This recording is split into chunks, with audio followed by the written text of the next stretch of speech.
சனிப்பெயர்ச்சின்னு ஒண்ணு வரும். அந்த சனிப்பெயர்ச்சி வந்தா உடனே திருநள்ளாருக்கு போ, சனி சென்னாப்பூர் போ, சனீஸ்வரன் கோயிலுக்கு போ, சனீஸ்வரனுக்கு விளக்கேத்து, மாலை போடு, எள்ளு விளக்கேத்து, சனீஸ்வரன் கோயில பிரதிஷ்டை பண்ணு, அபிஷேகம் பண்ணு, உனக்கு ஜென்ம சனி, அர்த்த சனி, வாழ்நாள் முழுக்க சனி. அதான் நம்மளை சுத்தி இருக்கிறதே சனிதானே, நமக்கு நானே சனிதான். தப்பு தப்பு. பையன் தப்பு பண்ணா அப்பா கிட்ட சொல்லணும், வாத்தியார் தப்பு பண்ணா ஹெட்மாஸ்டர் கிட்ட சொல்லுவோம், கீழே இருக்கிற கான்ஸ்டபிள் தப்பு பண்ணா அவன் மேல இருக்கிற கமிஷனர் கிட்ட சொல்லுவோம். அது மாதிரி சனீஸ்வரன் நமக்கு துன்பத்தை கொடுத்தா அவன் அடக்கிற ஆண்டவன் கிட்ட போய் சொல்லுவியா? அவன்கிட்டயே நேர போய், ஹலோ மிஸ்டர் சனீஸ்வரன், நான் தான் ருக்மணி, என்ன நீ பிடிச்சிட்டு இருக்கியாமே, எப்ப வரப்போற? அவன் மறந்து போயிருப்பான். இந்த கோடானு கோடி பேர்ல ருக்மணி ஞாபகம் இருக்காது.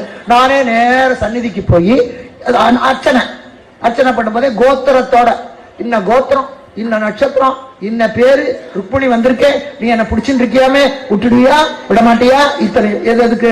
அவன் போக நீதான் ருக்மணியா, அவனை பிடிக்கணும்னு நினைச்சா, நீ எங்க இருக்கேன்னு தெரியல, வந்துட்ட, சந்தோஷம், கட்டியா பிடிச்சிடும்.